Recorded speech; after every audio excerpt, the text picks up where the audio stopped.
Well, good evening. Thank you. Thank you very much for being here. I appreciate, it's a Wednesday night and y'all are hanging out here, learning, we're going to read the Bible together and talk about ancient Near Eastern history. This is amazing.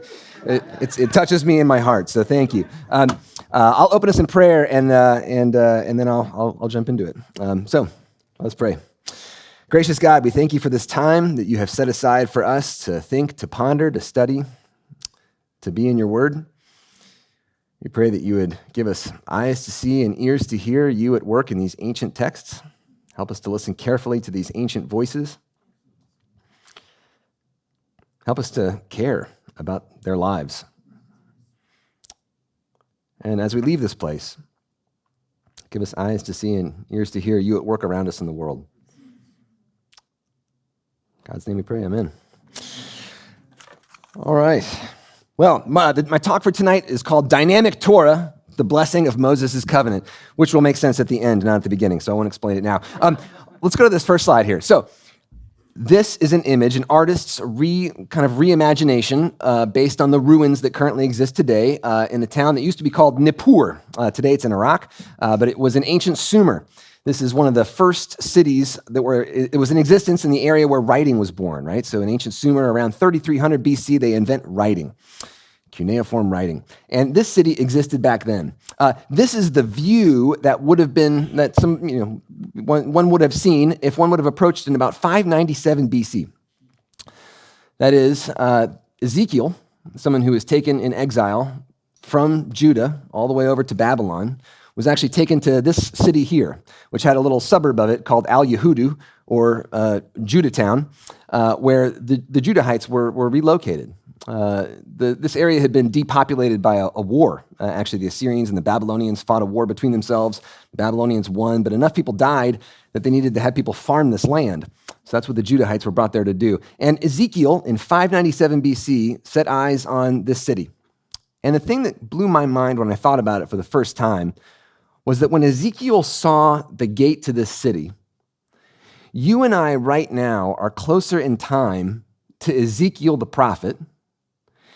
We're closer to him in time than he was to the founding of the city to which he had been brought as an exile.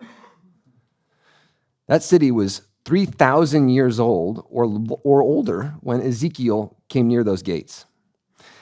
Israel emerged as a people sometime around 1200 BC. And Israel became a monarchy sometime around the year, 1000 BC or so. So Judah had only really been a kingdom. Israel had been a kingdom, and then Judah after it, a kingdom for less than 500 years. Now, the U.S. has been around for, less than that, so that's still a long time. But imagine Ezekiel thinking, gosh, we're an old people. We've been around for almost 500 years. And then he sets eyes on a city that was 3,000 years old at that time. The reason I say this is to say Israel is a latecomer on the scene. The world felt old to them. They were a new kid on the block when Egypt was so old that for thousands of years it had not even been building pyramids anymore. That is to say that Israel emerges in the midst of a cultural kind of continuum of which it is a part. Let's go to the next slide. So over here, just to show this is a little map. You can see it on either side. But a little map, right, just to show us Babylon, Haran, all these places that Abram goes. And then he kind of wanders with his family down to the Aramean area, then down to Canaan, then into Egypt and back and so on. The point is here is to show you that Israel comes out of the ancient Near East. That is to say, this kind of cultural continuum that goes all the way from Sumeria all the way up into what we would call today, maybe even Asia Minor or Turkey, and then down the coast all the way to Egypt. You could travel that way, of course. You couldn't travel straight from Babylon across to Canaan because that's all desert. You'd die doing that. But so you had to follow these water courses up and down, and that's the Fertile Crescent right there. And just like today, you can think about pretty much anyone that has access to, the internet can see Marvel movies, right? Everyone knows who Spider-Man is, right? You can't go someplace on the earth and someone doesn't have never heard of Spider-Man, right? That is to say, in the ancient Near East, everyone had heard of Gilgamesh. The great stories of the ancient world were shared among all these people. There's copies of Gilgamesh that have been excavated in Canaan. That is to say, people around Israel knew this stuff. People knew about Egyptian stories and legends. People knew about Mesopotamian stuff. And out of all of these different people comes Israel. And they come at a point in which the world already felt old. So, Babylon, or Ur of the Chaldees, right? We got Abraham coming out of Mesopotamia, and he believes Mesopotamian things. He knows Mesopotamian stories. He does Mesopotamian things when you ask him to think about God or pray. They go down into Canaan, and they mix around with Canaanite people, right? They pick up some Canaanite friends and so on, and enemies as well. They go down into Egypt, right, and turn into a people. And as Exodus 12 tells us, when they come out of Egypt, they are a mixed multitude. They got all kinds of hangers-on and other kinds of people around them. And they get Egyptian folks who come with them. And then some Egyptian names start popping up in the people of Israel kind of throughout their history. That is to say, they got some Egyptian stuff and some Egyptian folks with them. And then they come into Canaan, and there's hangers-on like Caleb, who's not an Israelite, not related to Abraham. He's one of the main characters in the sort of story of the 40 years of wandering, right? And he's one of the first people to come into Canaan. He settles Hebron.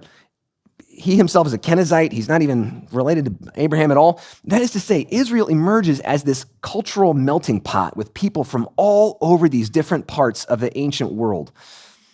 When they come in and become one people, they're kind of melding all these different traditions and cultures together. All right, let's go to the next slide. So here's my theological assumption. I'm going to put this on the table, right? I feel like it's good to kind of get things on the table early and at the beginning. I'm going to just tell you the thing I believe, and I can't really even defend this. That's in my bones. This is what I think. God communicates with people in ways they can understand. Sounds simple, but I think it's actually really important. That is that God's not talking over people's heads. So when I read Genesis 1, I'm not reading a science textbook, right? I'm not reading a physics textbook or something, because no one would understand that in the ancient world, and most people don't understand it today, even if they pretend they do, right? Quantum mechanics and stuff, right? God's not going to get into that. God's going to talk to people in ways they can understand, in ancient Mesopotamian kind of stories, or in ancient Egyptian kind of stories, or ancient Canaanite kind of stories. And then after my assumption there, God's going to speak to people in ways they can understand. Ancient people, God's going to speak to them like ancient people are spoken to. My next thing here is to say, I've got an undeniable historical fact to follow that up with, and that's that ancient Israel is a part of the culture of the ancient Near East.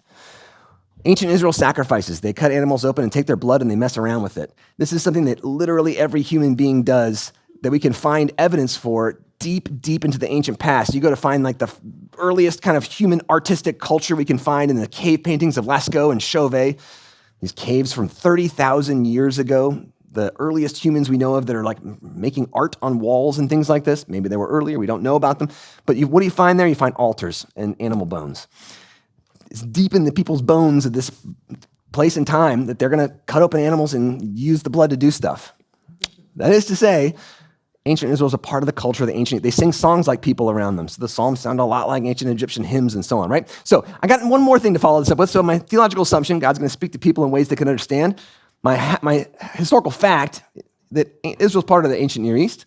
My working proposal then is that if we understand Israel's writings as God's communication to ancient Near Eastern people, that's going to help us interpret the Bible. So we're going to try to read this then. I know you all do this in many ways, but read it in context. So if I'm going to think about the Torah or the covenant or the law, three kind of topics that I'm going to bring up today, they're all kind of tied together, at least in my mind. Then I'm going to try to think about what is an ancient covenant? What is an ancient, what do we mean by Torah? Or how do ancient laws work? Let's go to the next slide here.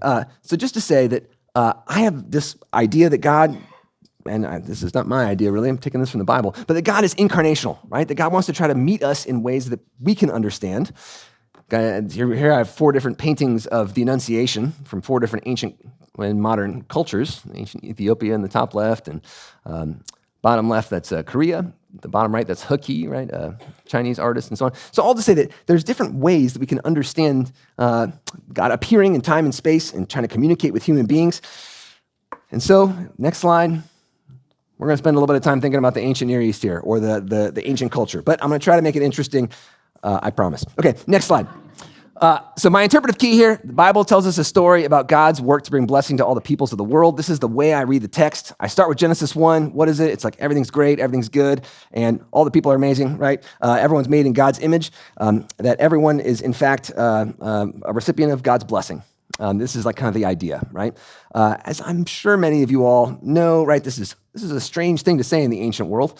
Ezekiel shows up to Babylon and tells them, yes, God made the world and God made everyone in the image of God. And all the Babylonians said, no, that's not right. That's not right. That's not the story they know, right? They don't know that story, that God made the world for everyone to be a blessing and that, everyone's made in the image of God and is of infinite worth and so on. No. That's not the story that's told, right? The story in Babylon is the Enuma Elish, right? The story of the Babylonian creation, right? Where humans are made to serve the gods because the gods are tired of doing all this work for themselves. That's why we bring our tithes to the altar, right? So that the gods can eat and survive, right? So that is to say, in Genesis 1, we start this story of blessing. Yeah, next slide. So that, if we think of the creation as the beginning of this story of blessing, and then next slide, then things get bad. I'm not going to get into this right now. I'm sure you all talk about Genesis 3 at different times and places, but in your curriculum, but things get bad, right? And things stay bad for a little while. But as I tell my students, there's two parts to the Bible, right? If you're going to be kind of basic, right? Most basic, two parts of the Bible, right? Everyone knows Genesis 1 through 11, and then Genesis 12 through Revelation 21. Those are the two departments we have at my school. There's one guy that teaches Genesis 1 through 11. All the rest of us do Genesis 12 through Revelation 21. No, seriously. So next slide. I do really think, though, that Genesis 12 constitutes this major departure in the Bible.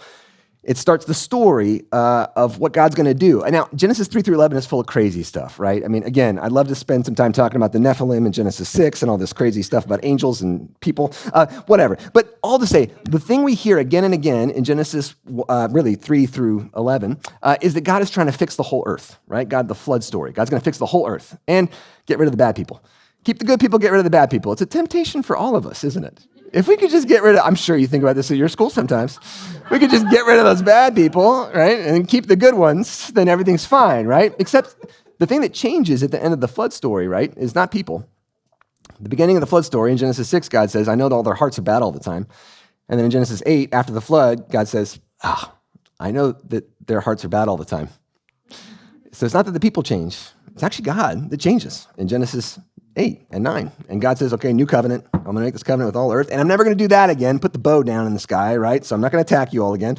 But then in Genesis 12, God has a new plan, right? A new tack, right? And so Genesis 12, I find to be this fascinating moment of departure in the Bible where God says, okay, I'm not going to try to fix the whole earth all at once now. Instead, I'm going to pick one family. And I'm going to work with these numbskull people, right, for the rest of, we're all numbskulls, that's the whole point. But God's going to work with this one little group of numbskulls and try to change them, right, so that they can affect the rest of the world eventually, right? So the call of Abram in Genesis 12, I love this text. Now, Yahweh says to Abram, or the Lord says to Abram, I tend to say Yahweh just because Lord in all caps, right? That's Yahweh, the name. But anyway, a personal name instead of a title. But anyway, go from your father and your kindred and your father's house to the land that I will show you. And I always love where? I don't know. Okay, well, we'll get to that part later. Guy, just leave. But I will make of you a great nation, and I will bless you and make your name great so that you will be a blessing. And here, to me, this continues that idea in Genesis 1 that all people are going to be a blessing in some way or receive the blessing. So I'm going to bless those who bless you, God says to Abram, and the one who curses you, I will curse. We do hear about cursing here. Not something that people like to talk about in today's world. But this it's interesting, maybe. I don't know. Is grammar interesting? Right? Yes? Yes. Okay, good. Yeah. Right answer, yes. And grammar is very interesting. No, but this is actually interesting in the Hebrew. I have a teacher, Patrick Miller, one of my favorite teachers I ever had in any school ever. This wonderful guy. He wrote a great article about Genesis 12, 1 through 3. And he points out that in the Hebrew, God says, I will bless those who bless you.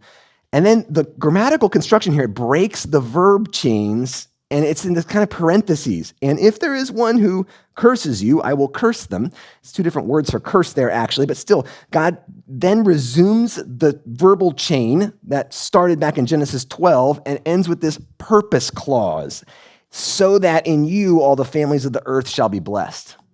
That is to say, God's purpose is that Abram goes so that Abram can be a blessing to all the families of the earth. And there's this little parentheses in the middle where God says, I'm going to protect you if someone tries to hurt you along the way.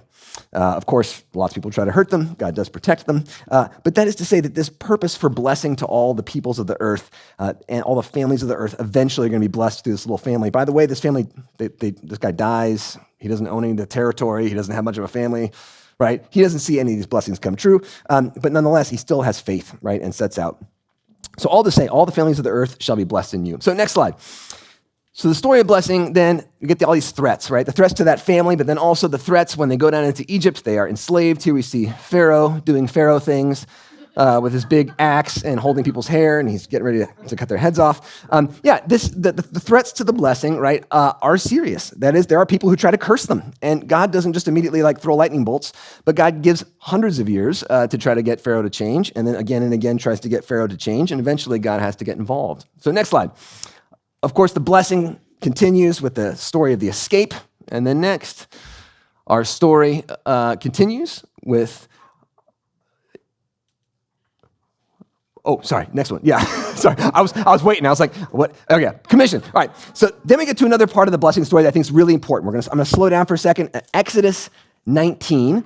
And to me, if I'm going to pick texts that I think are cornerstone for how I interpret the Bible, Genesis 1, story of blessing, Genesis 12, and Exodus 19. And for me, God brings these folks to the mountain after freeing them, liberating them, and God says some pretty interesting stuff, which this was my first exegesis paper that I ever wrote that I got a C on. So I'm going to try to do a better job than I did then. So on the third new moon, after the Israelites had gone out from the land of Egypt, on that very day, they came to the wilderness of Sinai. They had journeyed from Rephidim, entered the wilderness of Sinai, and they camped there in the wilderness. Israel camped there in front of the mountain. And then Moses went up to God. Yahweh called to him from the mountain, saying, "Thus you shall say to the house of Jacob and tell the Israelites, you have seen what I did to the Egyptians and how I bore you on eagle's wings and brought you to myself. Now, therefore, if you obey my voice and keep my covenant, you shall be my treasured possession out of all the peoples. Indeed, the whole earth is mine, but you shall be for me a priestly kingdom and a holy nation." And these are the words that you shall speak to the Israelites. Okay, so they're up there on the mountain. Moses is getting this word from God, and to me, this is so crucial for understanding why there is a Sinai, why there is a covenant, why there is a law. And this is what they're supposed to hear. "You saw what I did to the Egyptians, how I bore you on eagle's wings and brought you to myself." And to me, this is like the beginning of the Ten Commandments when God says, "I am Yahweh your God who brought you out of the land of Egypt, out of the house of slavery," which of course in the Jewish tradition is the first commandment. Period. It's not really a commandment, right? First word, right? But that is to say, God starts with the story. And that's a story of blessing, and it's a story of salvation. It's a story of grace. Israel doesn't earn this, right? This isn't something that they've signed up for. God saved them. God heard their cries, and God saved them. To me, this is really important because as a Christian who teaches Old Testament, I talk to a lot of Jews who often tell me what they hear from Christians, which is what they hear is, you're legalistic, you're like the Pharisees, you believe that you can earn your salvation, and the Jews that I know at least are like, I literally have no idea what you're talking about. Right, the first bit of the Ten Commandments is, I'm Yahweh, I saved you. Right, starts with salvation, and it starts with grace, pure grace, right? They didn't earn this, they don't deserve it. But this story too, here in Exodus 19, say to the Israelites, grace, salvation comes first, right? And that the law is actually built on top of that. It's not before it. So, you have seen what I did to the Egyptians, how I bore you on eagle's wings, I brought you to myself, I saved you. Now, therefore, post-grace, if you obey my voice and keep my covenant, you shall be my treasured possession out of all the peoples. Indeed, the whole earth is mine, God says, but you shall be for me a priestly kingdom and a holy nation. So we get an if-then.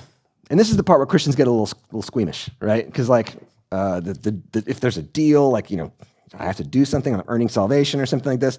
No, salvation's already been accomplished here. They've been saved. But what's being asked here is if you want to be a holy people and a priestly kingdom.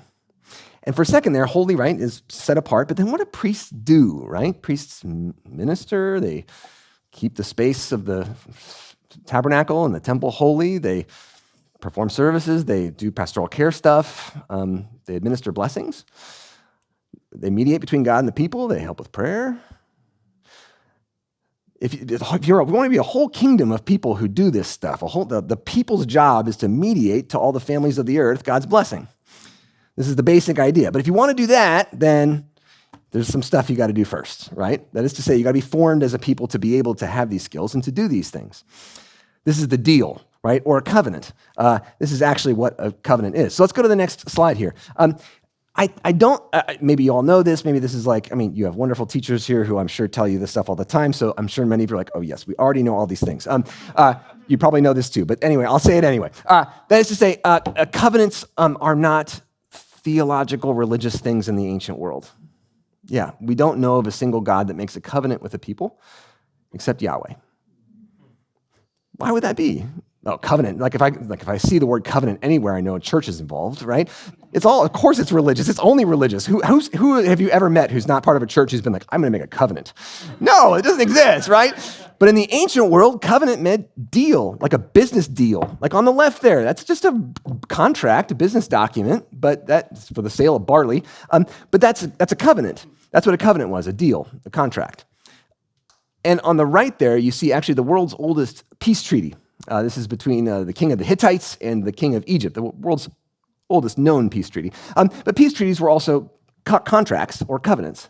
So that word kind of covered all these different things. Marriages, too, you actually signed a contract. Today, Jewish marriages, they still sign like an actual contract. So that is to say contracts covered all these different kind of realms of life, but it was a contract. Now, why would a god not get involved in a contract? What, you think Zeus signs contracts with people? Like, would Marduk, the god of Babylon, sign a contract? Or, yeah, Horus is going to sign a contract with me. No, they're too important, right? God, Zeus doesn't sign contracts with human beings. Like, you don't deserve that, right? Zeus is a god. He does whatever he wants, right? He throws lightning bolts from the sky and takes whatever, No, like, that is to say, if a god signs a contract with a person, that's demeaning because that gives you the right to call the god on something. That's giving up authority and responsibility. Sovereignty. Gods are sovereign. Well, not really the ancient world, right? They all have limitations. But all to say, they don't like their limitations. But this is self-limiting. A god signing a contract with a people?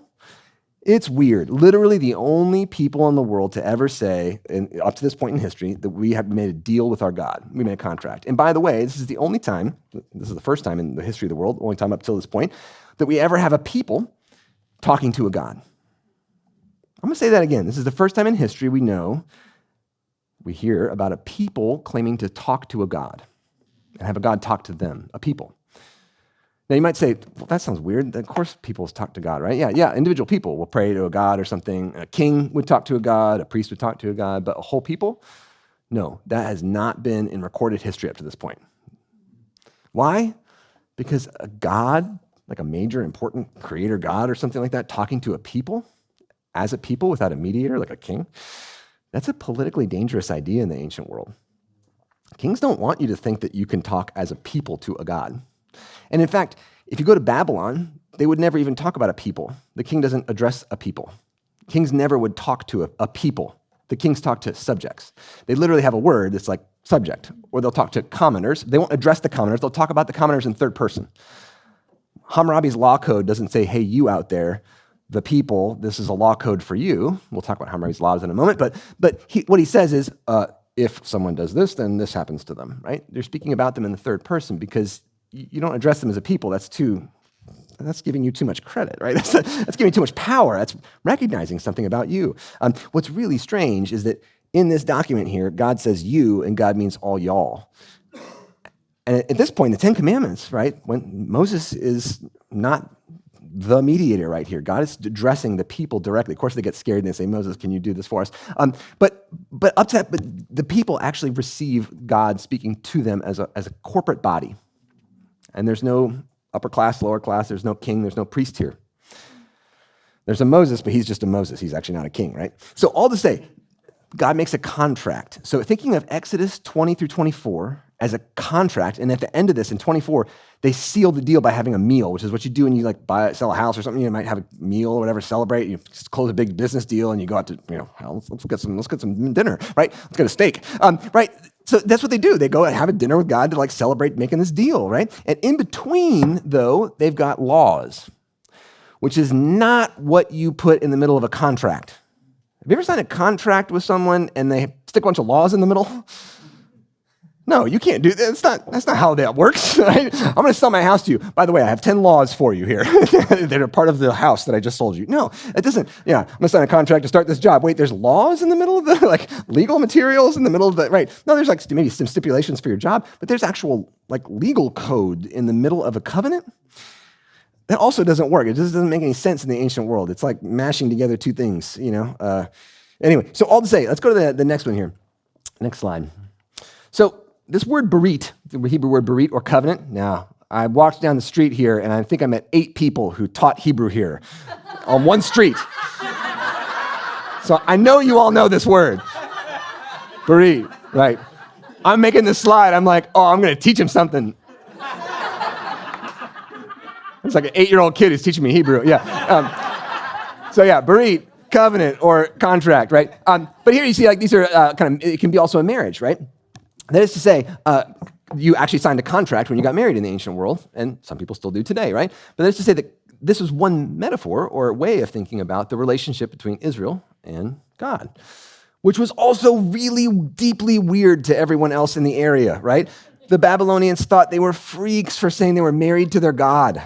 The whole people was like, it's like some sort of bizarre, like, you know, like, it's like a million people are married to one God. It's just like, this isn't making any sense, right? It's like, you know, everyone in this room is married to me. No, this doesn't work. The math doesn't work out, right? But that is to say they had ideas about marriage between gods in the ancient world, but not between marriage between a people and a God. But this is, of course, why the prophets are so like freaking out about this marriage arrangement. Why? Because it's about loyalty, right? That is to say, this is the idea is you're going to worship me and not these other gods. Everyone else in the area is polytheistic. They've all got lots of gods out there. Everyone believes you have to believe in lots of gods or you're ridiculous. But God is here saying to these people who seem to have a lot of them among them who believe in lots of gods because they keep yelling at them about them, right? That's to say, they're always pretty suspicious about this thing, right? But that's to say, God keeps saying, no, it's like you're married to me, but it's like the whole people are married to me, right? Hosea is trying to say this, right? Amos is trying, the marriage metaphor here, that is kind of the foundation of it, this exclusive loyalty in a contract. But also that means that you can call God on it. You ever read the Lament Psalms and feel really weird? Like you read like Psalm 13, and how long do I have to sit here and wait for you, God, to show up and help me? And you're like, I wouldn't even say that to like my mom. Like, how long do I have to sit here and wait for it? I'm going to say that to like God? Like, yeah, I've never seen that in a church before. So, how long do we have to freaking sit here and but all to say that the contract gives you that right. You have the right, and actually the responsibility to call on God. For breach of contract, right? Okay, so next slide. All right, so one thing to say is that these law codes that follow, starting in chapter 20, right? These laws about even like ox goring, like if your ox gores someone, then you got to get rid of the ox, right? So when someone steals an ox or sheep and slaughters it and sell it, right? These are like laws that sound like laws that come from the ancient world. Sounds a lot like Hammurabis Code and stuff like that, right? That is to say, why do we have a law code smashed into a covenant? That literally makes no sense. It's like somebody like starting off like a horror movie and then it just kind of like turns into a comedy. And then the horror doesn't come back. You're like, what happened, right? I thought I was just reading something else. But these law codes meant something in the ancient world that was really different from, of course, the covenant. So what are these law codes actually doing? Let's go to the next slide, actually. So here's an example from Hammurabis Code, right? Hammurabi, king of Babylon, sometime around 1750 BC. He is a man of big stature. Of course, Babylon was on the rise at this point in time. It itself was a newcomer to the scene. It took over the Sumerian city-states and so on. Today, you can go see an inscribed copy of Hammurabis Code at the Louvre. There on the top, there's an image. Let's go to the next slide. I'll actually point this out to you. Okay, so Hammurabis Code. I don't know if you've spent time with this in class and stuff, but on the left there, you got Hammurabi, king of Babylon. He's standing up. He's wearing a knit cap, kind of like he's a skater or something. But it really is like a wool knit cap. Now, why is he wearing a knit cap? It's because it's a shepherd's hat. Because the idea that the king is a shepherd of the people, right? It's an ancient thing that goes way, way, way before the time of Jesus, right? So that's why the kings of Babylon wear those knit caps. And Hammurabi's putting his hand up to his mouth. He's kind of like, can I say something to you? And then on the right over here, you got a seated guy who looks like he's got soft serve ice cream on his head. And he's got, I don't know if you can see this, but he's got stinky pits, like Pigpen from Snoopy. Like, like the stinky wavy arms. Let me explain all that. Soft serve ice cream on your head, those are actually horns. And the more horns you have on your head, the more of a god you are. So this is super god. This is like four-horned god. The horns are kind of curling around over here. And stinky pits is actually sunlight radiating from his body. This is Shamash, the sun god, one of the high gods of the Babylonian pantheon, and the one that gave the king of Babylon, Hammurabi, the authority to make laws and the responsibility to make laws. He's handing him a stick and like looks like a circle, like he's gonna like play a game of it or something like that. He's gonna like run the circle down the street with the stick or whatever. But in fact, it's a measuring stick, or later people will call this a cannon. Like measuring, how to measure things, and like, is this in or out, or whatever. But also that other curled up thing is a cord to measure things with. He's getting measuring implements because these are like a metaphor for justice. So just check out what's happening here. A god is giving measuring implements to a king, and he's saying, this is your responsibility because I don't want it. The gods don't make laws in the ancient world. We have precisely one God in the ancient world who says that he makes laws. You all know him. I hope you do, at least. Yeah. You got an institute named after him, right? But all to say, you got this king receiving the responsibility to make the laws because that was the king's job. The gods were outsourcing the job because they didn't want it, right? We hired a guy to do that. That's what Shamash is saying. But they want order in the land. Why do you want order in the land? Because you want people farming food, bringing the food to the temple so that you can eat it because you're a god, but it's not really the god, it's the priests, right? The priests are making this, right? Yeah, please, But all to say, the idea is that you're bringing a third of your produce in and just giving it away because the gods need to eat it so they can keep order in the world, right? So that is, the responsibility for justice was a responsibility of keeping order so that the food kept rolling into the temple. That's why they make these laws, right? So again, it's a king who receives the authority to make the laws, and the king makes the laws. That's how it works all over the ancient world. In the law code, it gets weirder though. I don't know if you've ever actually read Hammurabis Code. Do y'all like, yeah. It's like, it starts like the first law is like, hey, if this person like says that they killed someone, but someone else killed someone, but they actually didn't do it, then like that person has to die. Second law, an ordeal. Like if someone like makes a false statement, we're going to throw them in a river and see if they sink or not. Okay. Third law. Okay. We're going to make laws. Right. We're going to start with first principles. Right. First law I'm going to make is about what happens if someone lies about someone else killing someone. Okay. First things first. Right, guys. Right. If you read the official code of Tennessee annotated or whatever, like the first law is going to be like, okay, let's define citizen. Okay, we're going to define big terms here, and then we're going to move on, right? The thing they don't do is like start with particular laws and then just kind of move to other random particular laws, right? So why would they make this kind of thing? The other thing that's really weird about these law codes is we've got tens of thousands of judgments from judges who wrote stuff, and not a single one of them said, like it says in Hammurabis Code, here's the judgment for this thing. Like we found an ox gorer. And just like it says in Hammurabi's Code, here's the judgment. Not a single judge ever says this in the ancient world. Why don't they like cite code like Hammurabi's Code? It's because this thing didn't function like a law code like we have it as a law code. This thing is put up on this stela here in this big image. Really, probably it's put there so that Shamash is happy with Hammurabi. I did my job. I made some laws, right? But what we do get is like this tradition of people copying this thing over and over again as like a school exercise. There's lots of copies of Hammurabi's Code, not just this one. This is the big monumental one. But also it says at the very end of it is like, if somebody thinks that something's unfair, they can bring someone here and have them read for them the Code of Hammurabi. And I'm like, yeah, right. I'm sure that like the worker in the field was like, I'm not getting paid enough. And he goes and he finds the priest and he's like, can I go in the temple and just like get you to read me the Code of Hammurabi for a minute? And the priest is like, sorry, but I think you're needed back in the field, right? Yeah, I got something to do, right? No, this thing was not like used as a code of law, right? But the basic idea, I think, though, if you read this law code, probably at best, it functioned as kind of like a way to explain to judges what a good law would sound like what a good judgment would sound like. It was less about teaching people a code of laws that they had to apply. It was more about like the way ancient people thought. Okay, so people today think of like, we're going to categorize these things in big principles. It's kind of like a style that we learned from the Greeks of like big categories, then little categories, and so on. Ancient folks from Babylon, also from Israel, they do lists. They make big, big, big long lists, and they want you to kind of suss out some basic principles from the big list. But they don't write the principles. they don't. So that is to say, there's principles of justice kind of for ancient people buried in Hammurabis Code there, and you kind of have to like get the idea of it. So I think this is kind of like how law codes operate in the Bible too. That is to say, these are ancient Near Eastern people, the Israelites. They're not coming from today, right? That is to say, this is normal for them. This is normal for the way that these laws would operate. Let's go to our next slide. So in the ancient world, you had different spheres of law. Hammurabis Code doesn't tell you how to worship or pray, because that's not Hammurabis' job, outside of his sphere. The priests make regulations. We've got priestly manuals from the ancient world. You can read them, the priestly manual for the Akitu festival in Babylon. Great, the priests are in charge of that. The king's not in charge of that. By the way, the priests make the rules about the Akitu festival, the New Year's festival in Babylon. Guess what one of the rules is? A priest has to slap the king until he cries. Not kidding. Every year, New Year's Day.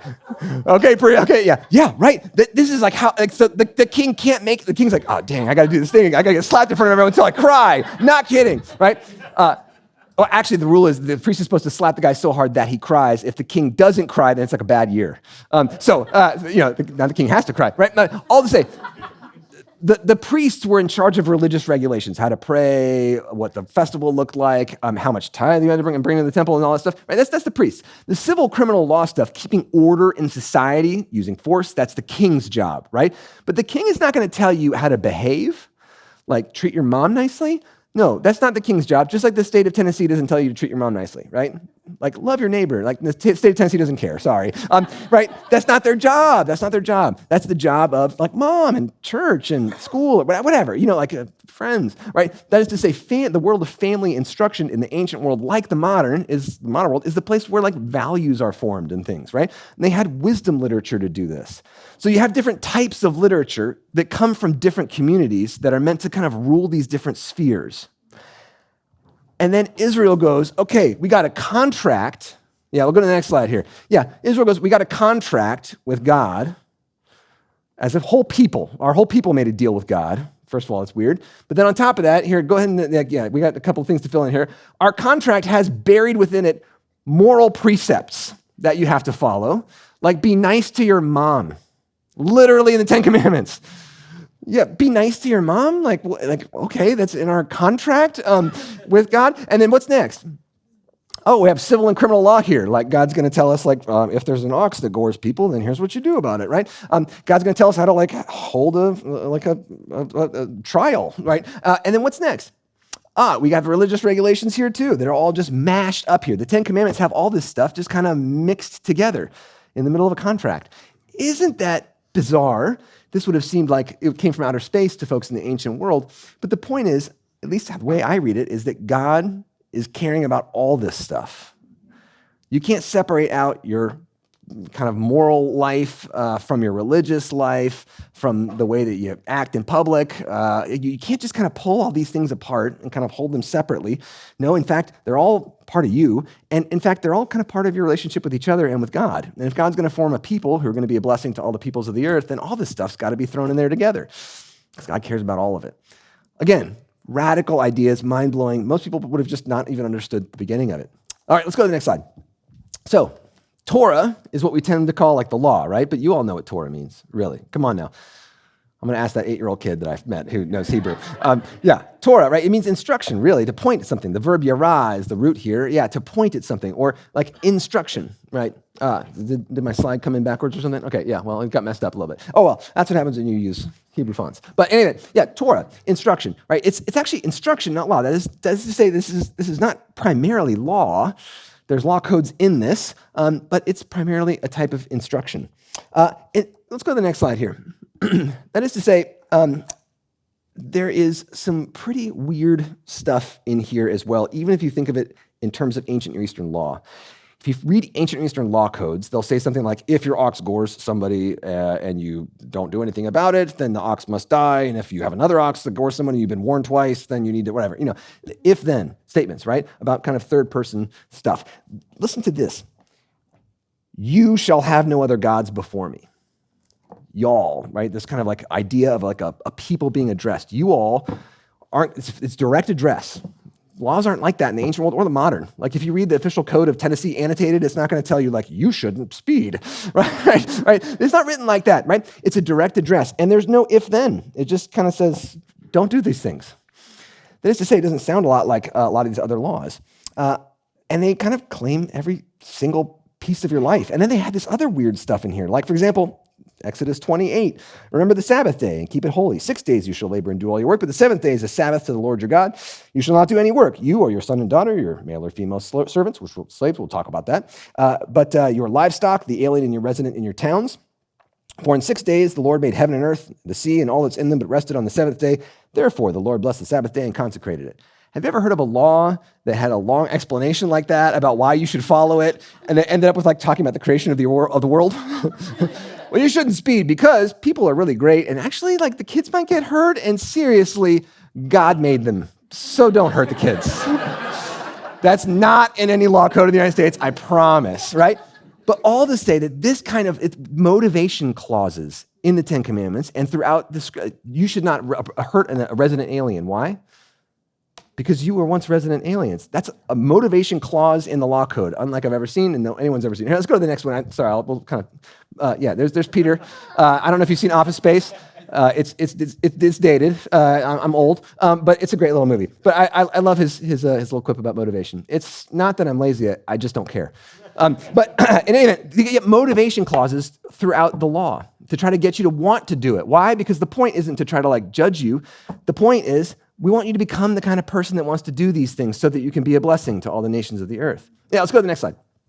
Okay, so if we read like I think ancient law codes like to be read, that is to say, you're not reading every single law and trying to like kind of figure out how to use it, but you're trying to suss out some stuff that is like the core values in it, which is I think what Hammurabis Code is trying to do by listing stuff. This is again how ancient people think. It's kind of hard for us to read today, but nonetheless, if we read these laws, some stuff sticks out. Like number one, communal well-being, how much this comes up in both Exodus and Deuteronomy and the law codes, the whole well-being of the community. This is just not an idea found in ancient law codes, like the rights of an elite person. That's what Hammurabi cares about, right? Like how to protect the rights of a citizen, for how the rights, they didn't call them citizens, whatever, rights of a free person or like an elite person. But in Exodus and in Deuteronomy, in these law codes, we see this constant concern for everyone. You got to make sure that everyone's got a coat. You can't take coats from poor people, right? Everyone's got to have a coat. Everyone's got to have food. What, that person doesn't have food? Give them some food, right? They got to have food. They don't have money? Lend them money, right? They got to have the stuff. You have to make sure that everyone in the community has everything that they need, even people who aren't a part of the community. Crazy stuff here. I find no law code in the ancient world that even mentions wanderers, strangers. Why? Because they don't have any rights. No wanderer has a right to your food in the ancient world or the modern, right? Well, except God says they do. God says you have to help these people, these wandering folks. How about the weak, the vulnerable? Folks who are orphans or widows, right? Kind of this like stock term, really, that means someone who doesn't have a person to stand up and protect them. Someone who doesn't have someone to help them get the things that they need, right? That was the job of the father, the paterfamilias, which wasn't a biological father. It was just a person who was powerful, who was able to provide and provide defense, right? Security, but also provide all the things that people needed to live. So let me read you a little something from Exodus 22. This is crazy. I'll have to explain it. But so Exodus 22:21. You shall not wrong or oppress a resident alien, for you were aliens in the land of Egypt. You shall not abuse any widow or orphan. If you do abuse them when they cry out to me, I will surely heed their cry. My wrath will burn, and I will kill you with the sword. And your wives shall become widows and your children orphans. Here's the angry God of the Old Testament, which does exist. God's really angry. Why is God really angry, and why is God saying this? Okay, I think if we're ancient people, if we're ancient Mesopotamians, we would understand this right off the bat. Like, what does God mean by this? Today, this makes my skin crawl to read this, right? But here's what I think this means, right? So again, resident alien, or a wanderer, a migrant, you can't oppress these people because you were once, right? That motivation clause. You were once one of these people. That's why I picked you, because you were a wandering people who was oppressed. I freed you so that you can become a community of blessing, especially to all people who are vulnerable. Don't abuse those widows or orphans. And if you do abuse them, they'll cry out to me. And this word cry here, in Hebrew, it's tza'ak. This word is really special. It's the first prayer word ever used in the Bible. It's in Genesis 4. The blood of Abel cries out to God, and God hears. This is the word at the beginning of Exodus, that the cries of the people, they cry out, and God hears them, and then God is motivated to come and help. That is, that God talks about when people cry out to me, I will hear their cry. And this doesn't just mean like crying, I'm sad, like I didn't get like the Christmas present I wanted or something, right? This is like crying out because you're oppressed. You're a vulnerable person who's being taken advantage of. I will surely heed their cry. And then God says, my wrath will burn. This is the part about killing with the sword. God's going to kill with the sword. No, God didn't actually throw a sword from the sky and kill anyone. And lots of people have messed with migrants and orphans and widows. So it's not literal. But what would someone in the ancient world have understood by this? Orphans, widows, resident aliens don't have people who are powerful in the community to stand up for them. They don't have a father to defend them. They don't have a redeemer who will come after people who hurt them. Boaz was Ruth's redeemer. He ends up with the responsibility to take care of her because she's a vulnerable person, and Naomi. God says, I am their redeemer. I will protect them. I will defend them. Not like literally throwing swords from the sky, but I'm giving you that responsibility. You're going to be my community blessing that's going to stand up for orphans and widows. This is like, they would have gotten this little like a symbolic language here about swords and killing. I'm going to stand up. Who's going to stand up for them? I claim them. I'm going to be their champion. We don't find widows or orphans protected in law codes in the ancient world. We find them mentioned sometimes in the beginnings of law codes, but the kings say it's my responsibility to take care of orphans and widows. And then there are no laws that mention them in the entire law code. It happens several times. Hammurabis does this. I will take care of orphans and widows. And by the way, you don't get anything. But here, it's not the responsibility of the king to take care of orphans and widows. It becomes all of our responsibilities. We all have to stand in that gap. So all to say, this communal value, this core value of well-being, communal well-being, is totally unprecedented in ancient law. The community isn't even mentioned as a character in the law or a thing in the world to be reckoned as you can care about a community. It doesn't really exist, that concept. But this core idea of communal well-being is given as a responsibility to us all. And let's go to the next one, next slide. That care for the vulnerable here. Like that next chapter, Exodus 23, it's so amazing. You shall not, 23:6, you shall not pervert the justice due to your poor in their lawsuits. I mean, the very idea, like ancient Romans would have been like, no, the whole point is that the poor get screwed in lawsuits. Like you have, like the law helps the rich. That's the whole point. Literally, there's like whole reams of Roman jurisprudence where they're like, no, like the rich person has the poor people want to get the money from the rich people. So the law has to protect the rich people because the poor people want the money. See? Not kidding. So all to say this, the whole idea, no, you have to give justice to everyone. Everyone gets justice. Keep fall from a false charge. Don't kill the innocent. God then says in verse 9, you shall not oppress a resident alien, for you know the heart of an alien because you were aliens in the land of Egypt. If you turn to Deuteronomy, you hear this language over and over and over again. Deuteronomy 24 is a famous one. 17, you shall not deprive a resident alien or an orphan of justice. You shall not take a widow's garment in pledge. Remember that you were a slave in Egypt, and the Lord your God redeemed you from there. Therefore, I command you to do this. When you reap from your field, don't take all the food. Let people have it. It shall be left, verse 21, for the alien, the orphan, the widow. Remember that you were a slave in the land of Egypt. Therefore, I'm commanding you to do this. Or verse 14 of chapter 24 of Deuteronomy. You shall not withhold the wages of the poor and needy laborers, whether other Israelites or even the aliens who reside within one of your towns. You shall pay them their wages daily before sunset, and so on.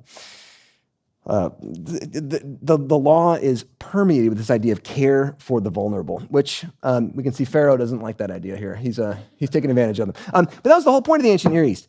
In the ancient Near East, from Egypt all the way to Babylon, if you want more of something, you don't go like invent Microsoft. Like you can't do that in the ancient world. There's a set amount of stuff that exists in the world. And next year and 10 years from now, 100 years from now, there's going to be the same amount of stuff in the world. So if you want more stuff, you got to take it. You got to hurt people and take it. That's the whole, it's like, there's one pie and it's not growing. We're not going to grow the pie, right? A rising tide lifts all boats. That's not in the ancient world, right? That's not an idea in the ancient world. Instead, you got to take stuff from people if you want it. But in Deuteronomy, it's saying, no, actually, we'll all have more if we share it with the people who need it the most. This is actually going to be like a path to prosperity for us. It's a mind-blowing idea. And the very idea of poverty even. I mean, Pharaoh's not interested in like helping poverty like go away. Like when people don't have a lot of stuff, that's great for Pharaoh because he's the one who's taking the stuff. Like, why is it there's stuff in your house? I'm going to go hang out and eat my food, right? You know, that's to say that everyone knows where the stuff goes. It's not a secret. But here, the basic idea is everyone's got a right to this stuff. It's all of ours. We exist as a people.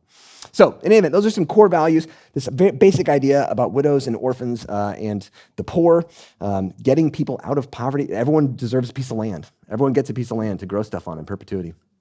And if they lose it, you get them back.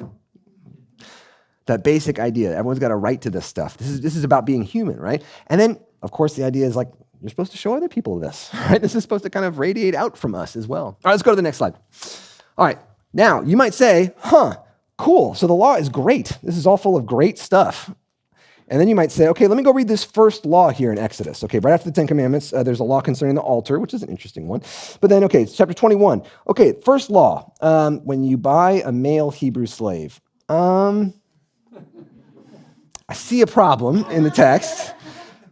Maybe you don't need a degree to figure this one out. This shouldn't be there, right? This is wrong, right?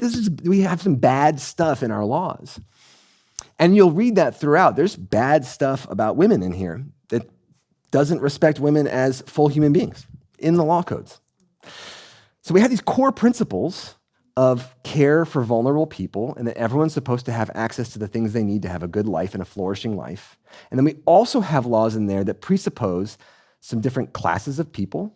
We don't have nobles and elites, but we do have free people and enslaved people.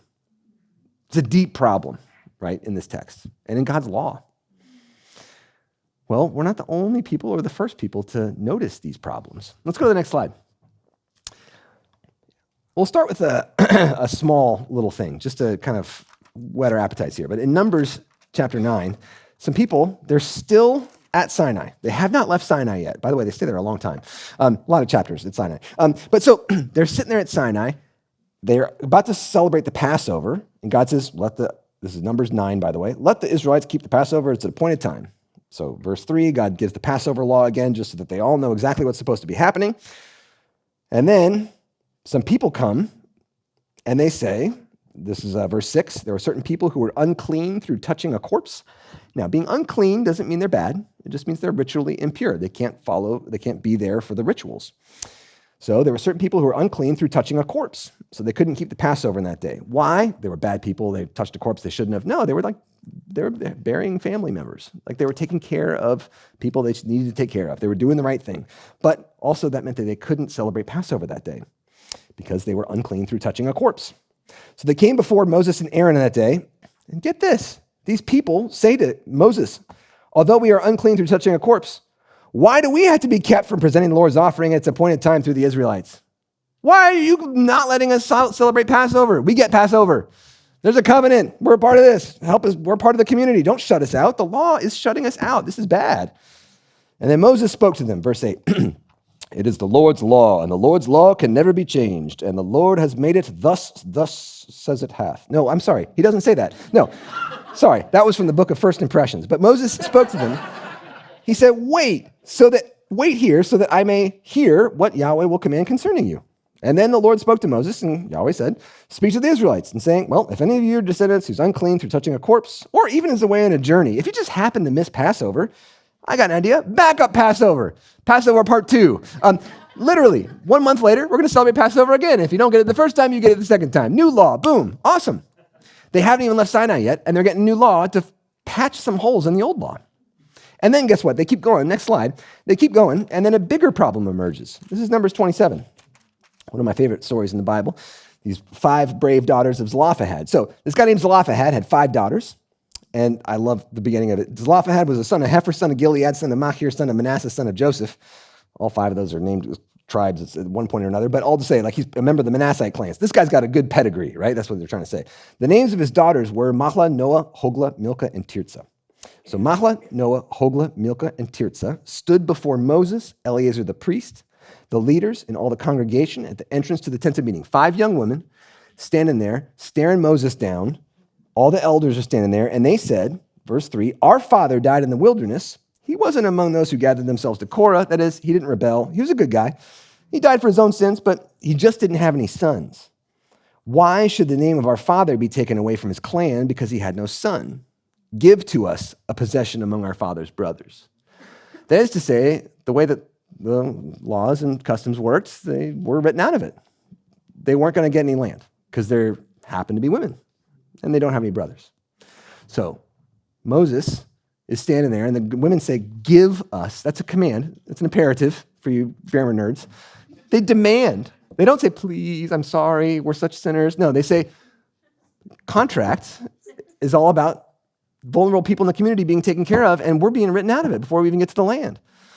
So Moses responds and says, well, the law has been given from God and shall never be changed. No, he says, the daughters of Zalafa had, Moses says, okay, brings the case before Yahweh. Like, this is a case, a lawsuit. The women are suing God. These women sue God for breach of contract. Not because the contract was written so that they didn't get land, but the bigger contract was that you care about us. We're going to sue you, God. And Moses brought this lawsuit before Yahweh. And Yahweh said, the daughters of Zelophehad are right in what they're saying.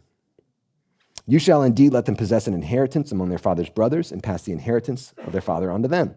And then you shall also say to the Israelites, if a man dies and has no son, you shall pass the inheritance on to his daughter. If he has no daughter, you shall give the inheritance to his brothers.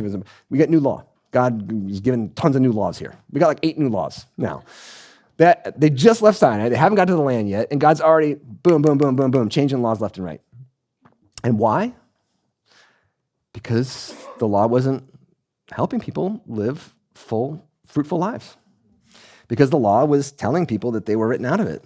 They found themselves on the outside of the circle of care. And it was the law that was the problem. And God said, great, boom, let's change that thing. Numbers 36 is the end of the book of Numbers, and these daughters come back again. And the second time they come back, it's really the elders of the tribes who are like, core value, we all have equal allotments of land. Problem is, if these women marry people from other tribes, then those tribes will actually expand their land because the land was associated with one tribe, might be going to another tribe now. Now we've got an imbalance of tribes, right? Also, equality is something that we care about here. And God says, good point. New law. 3.0, right? We're already in version 3.0 here, right? God's going to give new law about land, and it's going to fill this little loophole here. Okay, so we're going to make it so that the tribes still have equal land, even if these women get married. Boom. We've revised the law twice now. That is to say that Moses is doing this stuff left and right, and Moses, I think, even has some kind of crazy stuff to say to us about our role in this. Here, let's go to the next slide. So this question of justice is put in our lap. And we can see between Exodus and Deuteronomy, just a few books away, that the laws about people who are enslaved changed dramatically. And in fact, in Deuteronomy, we get this one law, Deuteronomy 24, where basically if you're enslaved and you don't like it, you can leave and no one can send you back. Pretty crazy because all of the laws we know in the ancient world and in the modern world up to the abolition movement, up to the abolition of slavery in the United States, they'd say, of course, people are sent back if they escape. Right? This is a big issue in American history, but also in the ancient world. Every law code we've got has some sort of law about how if someone runs away and is considered property, they have to be brought back, right? And if you try to keep them, then you're stealing property. So you have to die, actually. You get killed if you do this in the laws of Hammurabi. But in Deuteronomy, it says, yeah, you have to let them go because we were slaves. That is to say, it's not like they didn't get all the way there. I didn't see full abolition here in Deuteronomy, but nonetheless, you can see this kind of progression and change of people recognizing that things are not right. And it's our job to actually try to address these things, like the daughters of Zelophehad. It's up to us to raise our voices and to say, this law doesn't cover this, but this regulation doesn't cover this. This communal value is being blocked by some sort of custom we have or something. And you know what? Jesus continues to do this too. And he says, you've heard it said, and now I say to you. He's not doing something new. He's doing something that Moses did. He's doing something that God did even before they left Sinai. So let's go to the next slide. So just to say, well, let's actually skip this one. We got just for time. Yeah. Okay. Well, yeah. Okay. So in any event, all to say, this law of Moses doesn't go away, right? This is the thing that all the prophets, as you all know, they mention this stuff all the time. They're going back to these ancient texts and claiming these against kings usually, right? For example, Amos, right? He's yelling at the king of the northern kingdom, right? Jeroboam, he's saying, you jerk, like you have hurt poor people. And what he's doing is really kind of, I'll just read you from Jeremiah, right? Let's go to the best one of these, Jeremiah 7, right? Yeah, y'all know this one, I'm sure. It's the Jeremiah's temple sermon, right? Where Jeremiah goes, this house is terrible, right? What's happening here is really awful, right? So thus says the Lord God, Jeremiah chapter 7, verse 3, amend your ways and your doings. Let me dwell with you in this place. Don't trust these words. It's just temple of the Lord, the temple of the Lord, the temple of the Lord. That is, I'm going to leave this temple if you don't do the right things. Well, what are the right things, right? What are they doing wrong? If you truly amend your ways and your doings, if you truly act justly one with another, number one, the first thing Jeremiah says, God wants to dwell with you. If you want to actually have God dwelling with you, you have to act justly towards one another. That's the number one thing. Number two, don't oppress the alien, the orphan, and the widow. Vulnerable people need to be taken care of. Here's the community value, the core values of community, and care for the vulnerable. And if you shed innocent blood in this place, you don't go after other gods to your own hurt, then I will dwell with you in this place in the land, right? But you didn't do these things, right? So all to say that this continues to be a core value that the prophets keep talking about. And then, of course, when the prophets talk about this story of blessing and the culmination, we read about this in Revelation 21, Jesus talks about it, but it's also in the Old Testament too, right? This future day that's going to come when swords get busted into plowshares and all of the peoples of the world stream to learn about God. Of course, we read about this in Isaiah 2 and other places. All right, next slide. So again, when Jesus says, you have heard it said, I will say to you, this is Jesus doing this thing that Moses did, assuming that the covenant is still there, the laws are still kind of acting, but the laws aren't acting because you follow all of them exactly. The laws are acting because their core values are being lived out in your own community, in your own day, in a way that makes sense to you and your community, and that is taking care of those two core values. That's how Jesus is treating it, right? That's his point, right? You've heard it said, like, just don't kill someone, but let me tell you actually what this is getting at, right? About taking care of other people, right? Loving them, right? Not hating them and so on. That is that Jesus is like kind of updating this for his own day. And if you go to the next slide there, right? New Testament, right? You all know this. It's word for covenant. Like covenant, testament, Burit, right? This covenant I've been talking about, right? That's the same word for testament, the New Testament, the Old Testament, New Covenant, Old Covenant. And I love this part, right? That the New Covenant's not in the New Covenant. The New Covenant's in the Old Covenant, right? Jeremiah is the first one to talk about this New Covenant, right? Jesus picks up the cup and he says, this is the cup of the New Covenant. He's quoting Jeremiah. He's not making that crap up himself. And it's about the covenant, that same old covenant, but it's done in a new way where people are actually going to live this thing out because it's gone through some problems. But it's not a completely new thing, right? Okay, let's go to the next slide. So when Moses leaves the people, leads them all the way up to the edge of the promised land, he says something that blew my mind the first time I heard it. Actually, no, that's not true. I didn't notice it the first 10 times I read it. But then a wonderful professor pointed it out to me at one point, and then it just stuck with me. So when Moses is talking to all Israel, they're on the plains of Moab. These are actually the plains of Moab right here. That's the Dead Sea over there. And then in the Jordan Valley, going to the right, we're looking westward here from the plains of Moab, which are high, elevated plains, and we're looking over the Jordan Valley, over into the Promised Land. So imagine you're there, you're part of this new generation, not the old generation. They're all dead. All the old generation, except for Caleb and Joshua, they're all dead. There's Moses, there's Caleb, there's Joshua, and then you are all the new generation who were not there at Sinai, right? So Moses says this, hear, O Israel, the statutes and ordinances that I am addressing to you today, you shall learn them and observe them diligently. Yahweh, our God, made a covenant with us at Horeb. Not with our ancestors did the Lord make this covenant, but with us, who are all of us here alive today. I'm going to read that again, because that's a weird verse. Wait, who are you? You're the new generation.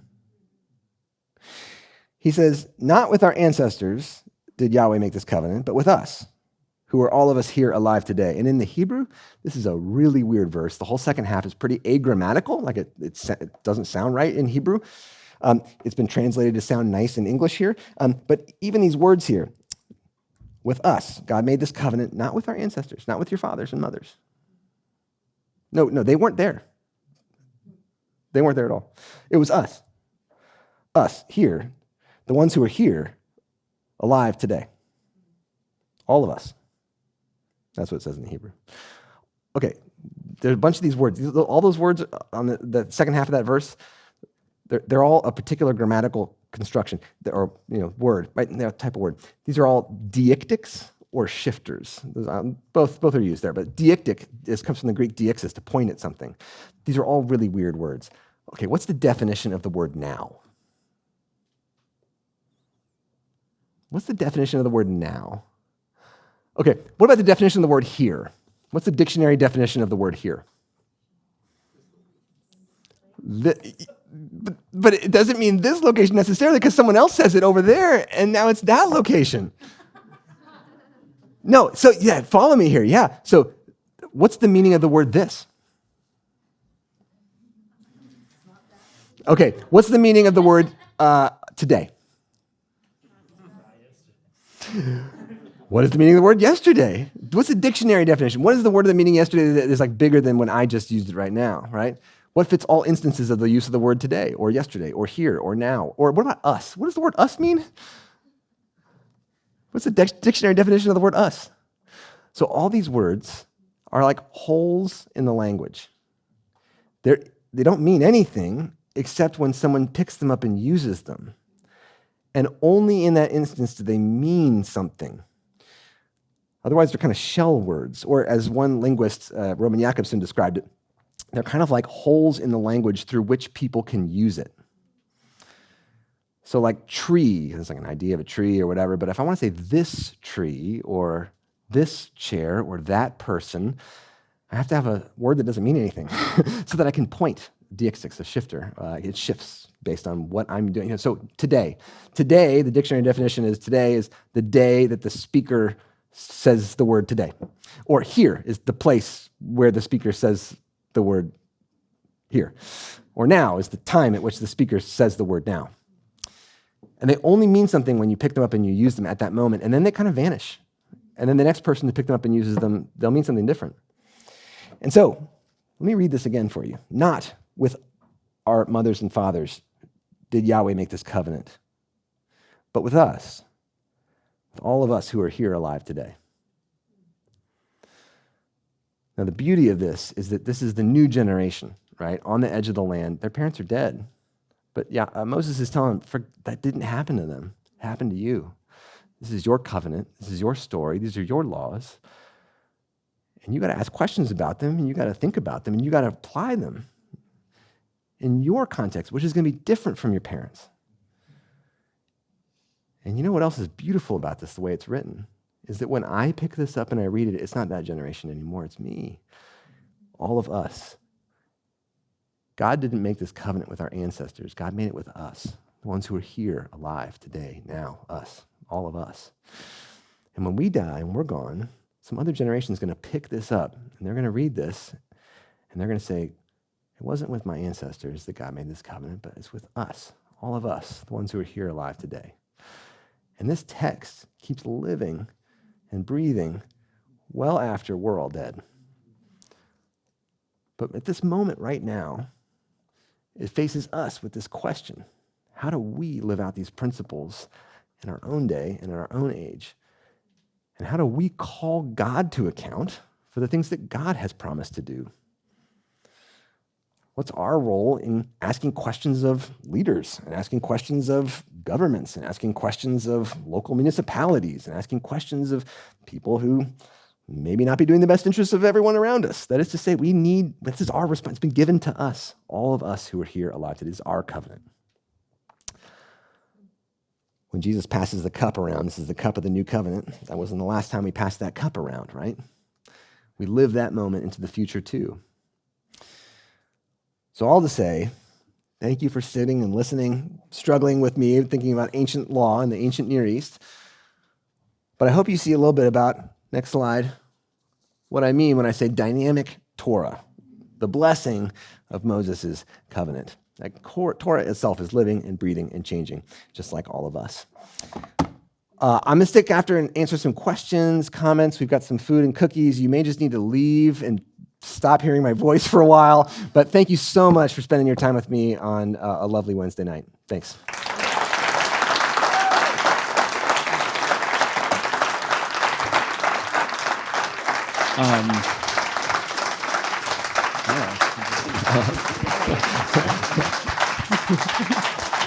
I love Chris too. For the sake of time, we're not going to take a formal pause here, but if you need to use the restroom, you're all grown-ups. They're over there.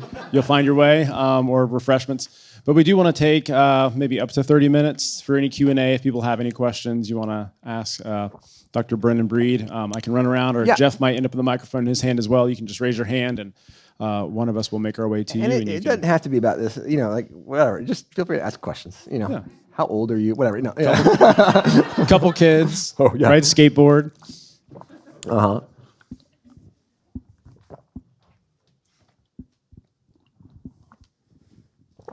Okay, I'll just hear them come. First of all, thank you. I really enjoyed this lecture. I have so much to think about walking away from it.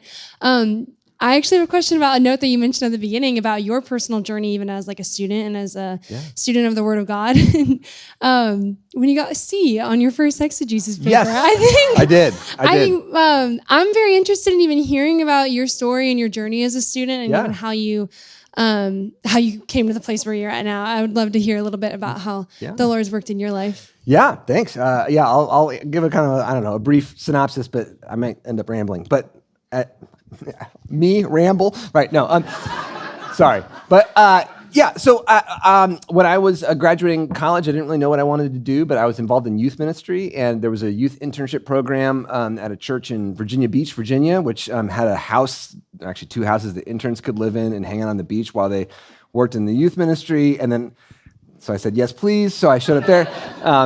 And I started teaching algebra there, even though I had failed algebra, which turned out to be a great thing to tell students. You can do it too, but not fail algebra. Pass, but if you fail, become a teacher. I don't know, whatever. Whatever. Not my first time to fail. So when I was in Virginia Beach, I met a professor who was retired. That was a New Testament professor. His name was Colin Story, and he was just kind enough to have coffee with me a few times and talk to me. And he suggested that I go to seminary, and I didn't know what that meant or what that was all about. But he said, I said, where did you teach? And he said, Princeton Seminary. I said, well, I'll go there. So I drove up there and met some folks, and it turns out I had like a couple of really good old friends that randomly, like I didn't even know they were Christians, like, but they were at there at the same time. I was like, well, this is good. But then I met with some faculty and just loved it. So I started going to school there. I had no idea really what I wanted to do. Maybe be a pastor, or maybe I'm just going to school to learn some stuff and I'll go do something completely different. I have no idea.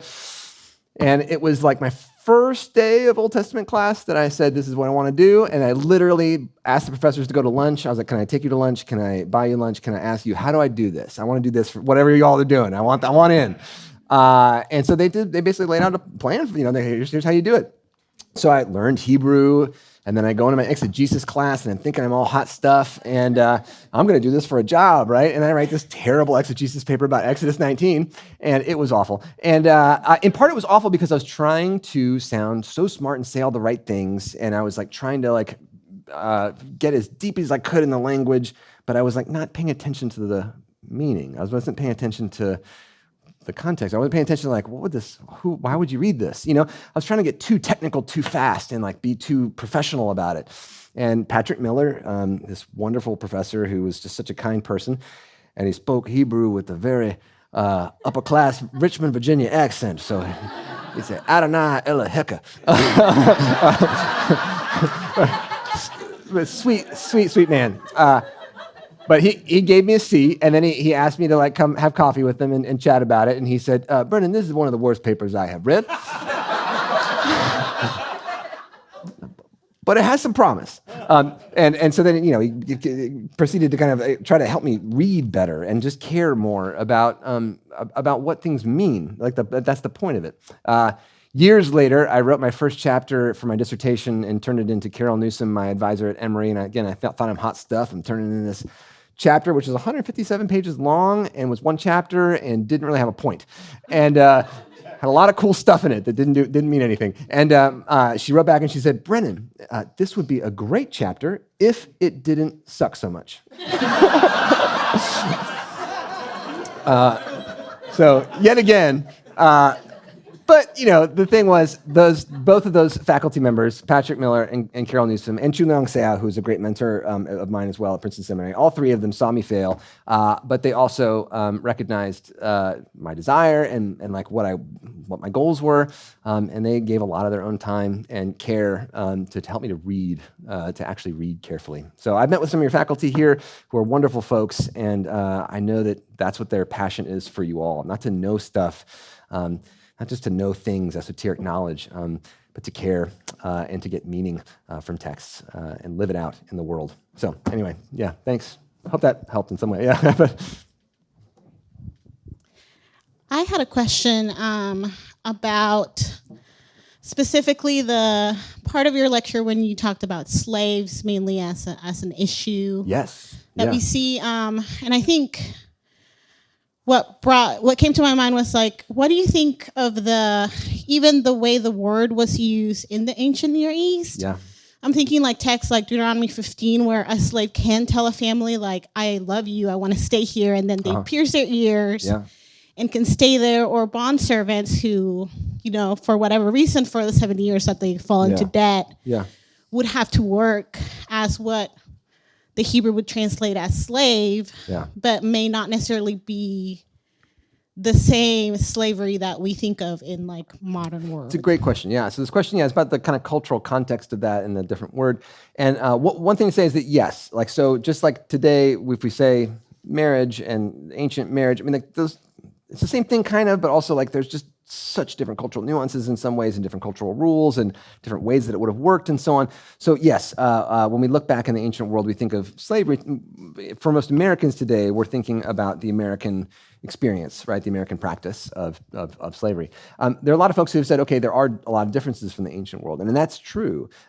There are varieties of types of bondage and enslavement in the ancient world. Israel practiced all of them. So that is to say that primarily when people were enslaved in the ancient world, it was through conquest.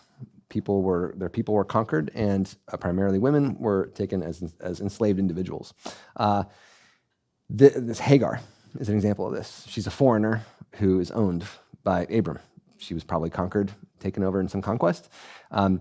There are other people who were bondage in debt slavery. So those folks would have had to, they had a bad year on the farm, and they had to pay too much in taxes. They didn't have any. They would sell a child. Eventually, they would sell themselves into debt bondage if things kept getting worse and worse. So that you'd like work it off, 7 years or something like that or whatever. It's kind of a fixed term. One thing to say is that I have heard some people say, see, it wasn't so bad compared to the American experience. I mean, I still would say, I just think slavery, the idea of owning another person, I just think for me, I just look at that and I say, it's still morally reprehensible. I can see variations of bad, but still it's super bad, right? It's in the super bad column for me. So yes, it is true that there are different cultural variations. At the same time, I want to recognize two things. One is that ancient Israel did terrible things because they're people and they're ancient Near Eastern people, and what was normal for them doesn't mean it has to be normal for us. And they even recognize that, right? What's normal for us about land policy actually hurts women. So maybe we should do this differently, right? That is to say that it was a process that they had to go through. God didn't just snap God's fingers and make everyone perfect. And that's kind of the story, I think, of Genesis 12, is that God says, I can't fix the whole world at once. I got to work slowly with these people who are really weird, because we're all really weird. I'm going to work with them slowly over a long period of time and try to get them to the place where they can learn how to do these things instead of just following my commands. They're going to learn how to do this stuff themselves. They're going to have hearts that live this stuff in this new covenant. So that is to say, I think God doesn't tell them slavery is just bad, in part because God wants them to realize these things, to live them out, to figure out the principles. Why would this be? And you see Israel change, even between Exodus and Deuteronomy, you see changes in the codes of enslavement. Another thing, though, is to say that we know about Hagar. I know her name. I know where she's from. I know her inner thoughts. I know the personal name that she made up for God. That's radical stuff in the ancient world. An ancient Israelite storyteller told a story about an enslaved woman who was left for dead and what she thought about God. You don't read about that stuff in literature of ancient Canaan, right? I mean, that is to say, this is again something that just stands out to me as being so bizarrely unusual, just like literature that's like highly critical of the king, like David's failures are written about and like, well, they're going to put this in our national lore. Like, again, so strange. And it's because there's this commitment to something higher than power itself. Like this thing that as Hagar takes on a story of herself, and even anonymous characters in these stories, like the Israelite enslaved girl who tells Naaman, the foreign general, there's someone over there who might be able to help you. That is to say, we get to get these stories from the perspective of enslaved people, poor people, vulnerable people. A story of a Phoenician widow who's about to go die. And this guy pops up and tells her that God loves her and has a plan for her. So all to say that I think that like that's another way I would get at some of these stories is that, and some of these texts about enslavement is I think they're reprehensible and there's no excuse for it. At the same time, yes, they are different. Like they're different kind of cultural practices and probably gradations of bad. Israel learns about them over time and changes them over time. But also there's this sense in the Bible that you don't have to wait for these folks to be freed to know that they're just as human and made in the image of God as everyone else. Does that make sense? Yeah, thanks.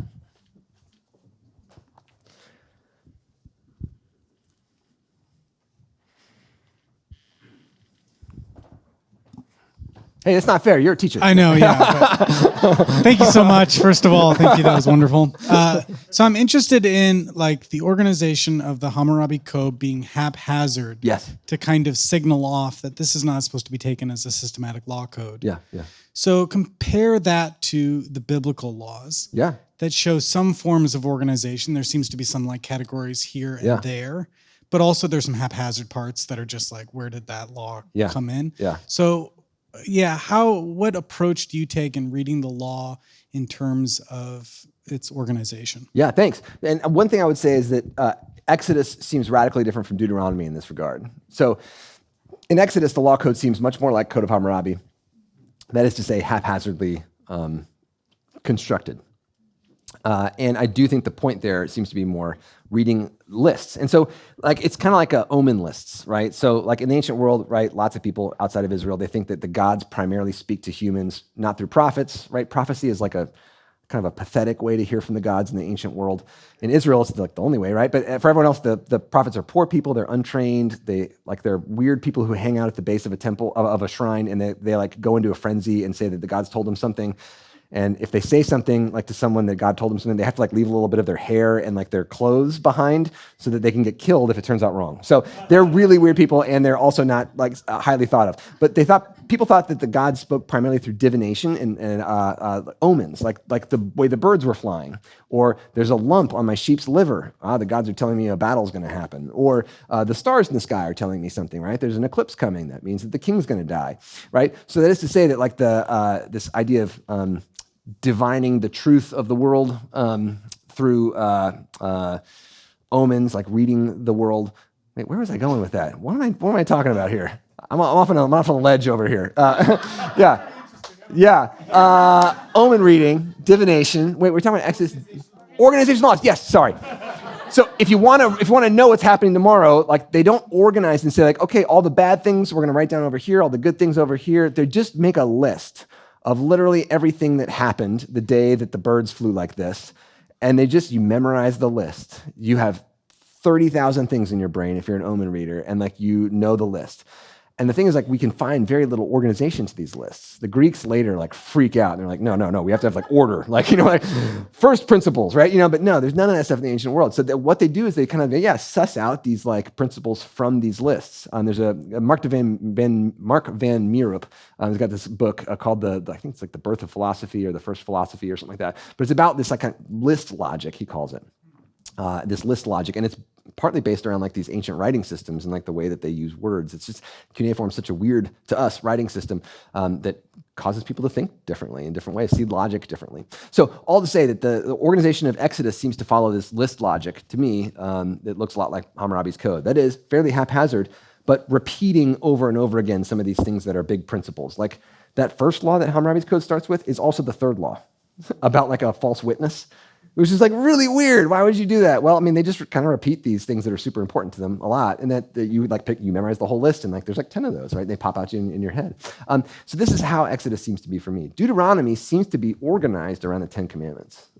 It really is much more organized. That is, Deuteronomy, you got Deuteronomy 5, right? 1 through 4 is the story of how they got here. 5 is the 10 Commandments, again, redux, right? And then 6 through 10, 11 is like basically a sermon on the first commandment, right? Love your Lord your God with all your heart, right? And then you got chapter 12 is like the altar law. You shall have no other gods before me.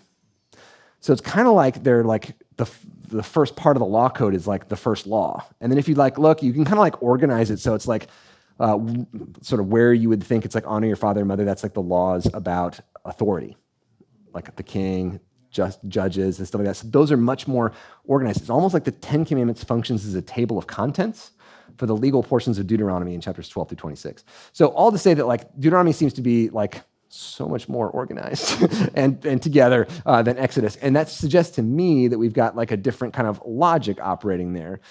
It's less about me reading through it and trying to pick up on like some basic ideas that are going to pop up to me as many times as possible. And I probably should think about the organization of that one a little bit more. Does that make sense? Like, I mean, I do think like the organization of the 10 Commandments, we all know, right? The first few are about God, and then you got some about people after that, right? So you got kind of moving from God to people and worship. And then you got like how to like act on a Sabbath day is kind of less than that, right? Kind of broadening out our scope in some ways, right? And then when you get like the honor your father and mother, which is kind of like authority and God, right? You're kind of like the hinge between God and people, right? And you kind of, so there is 10 Commandments are much more organized, it seems to me, than Exodus in general. So all to say, I don't know if that helps in any way, but yeah, those are the two different kind of law codes. And then you got Ezra, who seems much more organized. Anything else? Yeah. Yeah. You mentioned when you were explaining about the covenant that in Exodus 24, God kind of like seals the deal by having a meal with his people. Yeah. And I was wondering about whenever it says that the Israelites saw the Elohim of Israel. Yeah. What that kind of, how they would have heard that in the context of other ancient Near Eastern literature, if it like was something that was very significantly unique, or you mean like the being in the presence of God and having that be overwhelming? Yeah. Yes. So remember Stinky Pits? Shamash, right? He's got like the stinky bits in the soft serve head, right? So being in the presence of a God was understood to be like a part of. It was like overwhelming with light primarily. It was seen as dangerous, and so like certain people like Hammurabi are super tough because they're kings, and so they can sort of be in the presence of the gods for a little bit. But priests can kind of be in the presence, but like a regular person is too weak to be in the presence of the God, right? But you get these stories of like folks who run across a god, or like someone's hanging out with Zeus, they don't know it. So like the gods seem to have this power in the ancient world to like turn off the kill people because they're near me switch at times, right? And God kind of does that in Exodus 24. It says that God God said like I'm not going to put my hand on you or something, like, and really hand is a metaphor for power. Like I'm going to turn off the God power switch, right? So that we can hang out together in this mountain and eat, but I can't do this forever. So, and then actually this is a kind of interesting, this like hinge, Exodus 24, right, is the end of wherever Christians read the Bible. So if you've ever done read the Old Testament through in a year, you crash landed on Exodus 25. I know you say that you made it to Leviticus, but you didn't. You crash landed on Exodus 25 because then it gets boring because they're talking about like making a tabernacle and all this stuff, and like you're going to use thread of different colors and things like this. But it's really important though. Exodus 24, God says like, let's hang out together, and it's interesting too, right? In 24 verse 9, Moses and Aaron, Nadab and Abihu, the 70 elders went up. They saw the God of Israel. Again, like crazy, right? This is like, Moses can just see God's butt, like in Exodus 34, right? I mean, there's like God's power is overwhelming, and seeing God is not possible, really. But they saw the God of Israel, these folks at this meeting. This is how important the deal was, the covenant. Under God's feet, there was something like a pavement of sapphire stone, like the very heaven for clearness. This, of course, like relates to Ezekiel's vision of the crazy metals and jewels and things that are around God in Ezekiel 1. God did not lay his hand on the chief men of the people of Israel. They also beheld God, and they ate and drank. So God didn't lay, there's like God turned off the power switch. But then in chapter 25, Exodus 25 through 40 is like the part that no one reads, but they don't read it because it's boring explanations about how to build a tabernacle. But God says why all this stuff has to happen in Exodus 25, right? So God starts, Exodus 25, the Lord said to Moses, tell the Israelites to make me an offering. All whose hearts prompt them to do this. And then all the stuff they're supposed to give me. And then verse 8, have them make me a sanctuary so that I may dwell among them. So like in order for me to, you have to build the sanctuary, the tabernacle, right? And then later the temple, like to kind of like keep my power. Have you all heard this analogy that like God doesn't hate people? That's like, I don't like, God's not a curmudgeon who like doesn't like to be with people, so like builds a big yard to keep them out, or something like that. Like my neighbor when I was growing up, like if I threw the football and like it like landed on his front yard, he would yell at me if I walked on it, right? God's not like that. It's not that God hates people, doesn't want people to come near, but the sanctuary has to be built with walls and stuff like that or whatever, because God's so powerful, like this radiating power of God, the holiness of God, the difference of God is so strong that it like would mess us up. So it's like a nuclear reactor. You got a nuclear reactor in your neighborhood, and it brings energy and light to you, and it's awesome, and you want it to be there, but at the same time, you don't want it to blow up and kill you. So you don't walk in there and start pushing buttons like Homer Simpson, right? You don't do these things, right? Like you follow the rules and the laws, and that's the priestly folks. So in the ancient world outside of Israel, yeah, they believe this. This is a metaphor, right? I don't actually believe that like God is like a nuclear reactor in our midst and so on, right? But I think that the tabernacle, temple, sacrifices, these things function as metaphors in ancient Israel because this is what everyone around them is doing. This is how they picture their divine gods, and this is how they relate to gods. But so Israel's like, yes, I'm holy, I'm different, I'm powerful. Here's how you see this and live this in your experience, right? And so they build these things in order, so, but yeah, all to say, like, yes, this, the kind of radiating power of the gods. You'll see ancient images. I wish I got some cool slides at home, but images from ancient Assyria, ancient Babylon, where you'll see like this kind of like a radiating kind of like sphere, orb of light, like coming out of the gods sometimes. Yeah, the limu. Yeah, it's pretty cool. So anyway, I don't know if that answers your question at all, but yeah.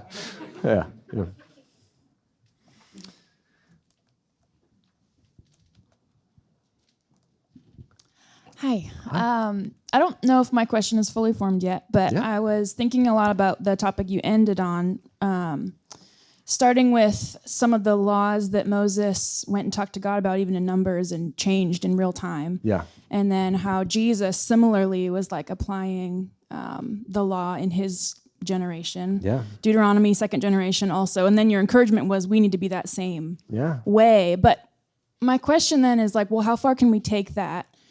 We're not authorized like Moses and Jesus to rewrite the law. So in what way can we responsibly stay accountable to Scripture, but also, I guess, like bring that living Spirit of God into this generation? Yeah, that's a great question. Yeah, I'm not Moses. So what I won't do is tell you how to do it. I think that's actually like the task that's actually given to different communities, even in different places and different times. And Moses doesn't just do it himself. He takes it to the elders and talks to them, and he talks to God and pray in prayer. And it takes time, it seems, and it goes through different rounds, like Numbers 27 and 36. There's like rounds of like negotiations between the elders and the Daughters of Zalafa had, and God and Moses and the priests like are all involved. So all to say that everyone in the community, everyone who has a stake in the community is part of this dialogue, this conversation, and it takes time. And what I won't say is how it has to happen at any place in time, because I do think that part of this task that's given to us in Deuteronomy is to say, like, we have to figure out how to do this. So I can't just go someplace else and tell them, here's how you have to do it. I have to listen to them, right? And I have to, like, think about, well, what is their culture like? And what does protecting the vulnerable mean there? And it might not look how I want it to happen or I think it should happen, but also how does communal care happen in different places and times throughout history? That is to say, even the question of how do we do this is a task. And Jesus didn't. You read the Sermon on the Mount, you're like, Jesus gave up all the rules. Good night. Like that. Like we got like scraps to work on about how to build a community. No, I'm not kidding. There's not a lot there, right? It's like there's a lot there, but it's like general principles, like someone hits you on the cheek, turn the other cheek, and you're like, okay, that's like one thing.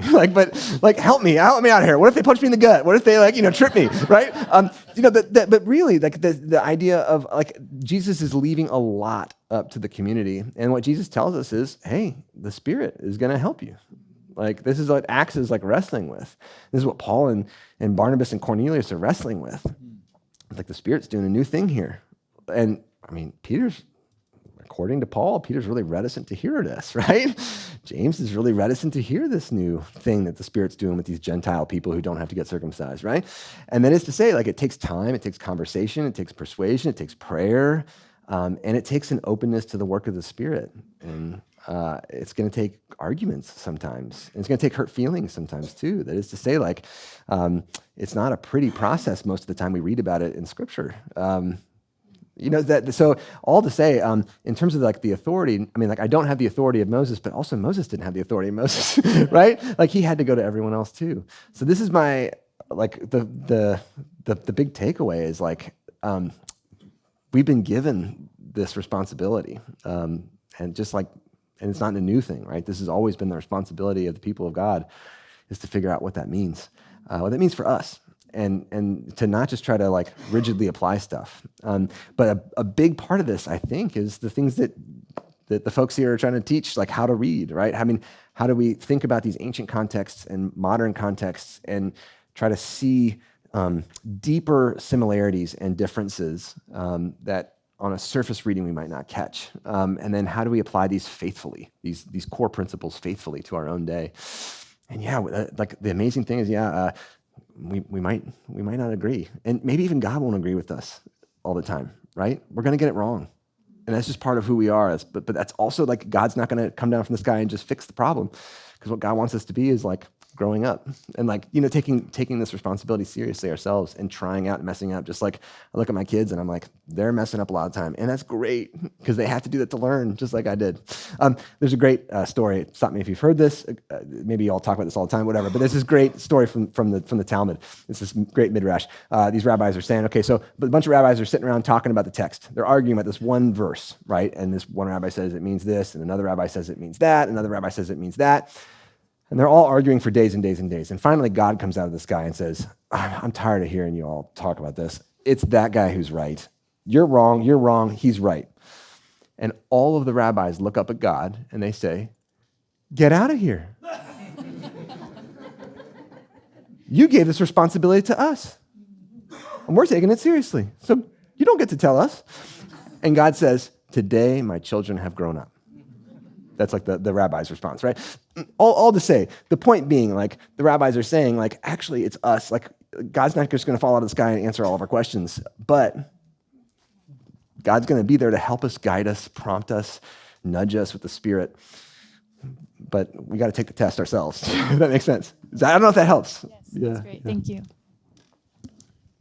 Cool. Maybe time for one or two more questions, if anybody's got it.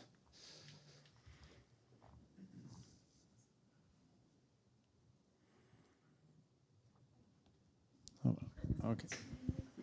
We'll do Jason, then Gabby, and then we'll see where the evening ends. You were talking about the contract that existed between Yahweh and the Hebrew people. Yeah. And then you spoke about how the Hebrew people perceived Yahweh as in breach of that contract. Would you argue that Yahweh was in substantive breach of contract, or is that something that the Hebrew people perceived, or none of the above? A great question. I mean, I think the true answer is what like the text is asking us. It's kind of like asking, like, does God know that Abram is going to try to sacrifice Isaac, and then God's going to stop, but then God says, "Now I know that you did this." Right? You know, it's one of those questions where it's like philosophical, and like I don't have the answer myself. I don't know actually, but I do know that the text asks us to think this way, and I think the text asks us to think this way because it's what a real relationship would require. That is to say, like, God doesn't want my fake praise. You know, like, I don't know, like the way it usually happens at church. Oh, God, we love you. You're so great. Everything's going well. If there are things going bad, it's because I did it. I'm wrong. I'm the bad guy, right?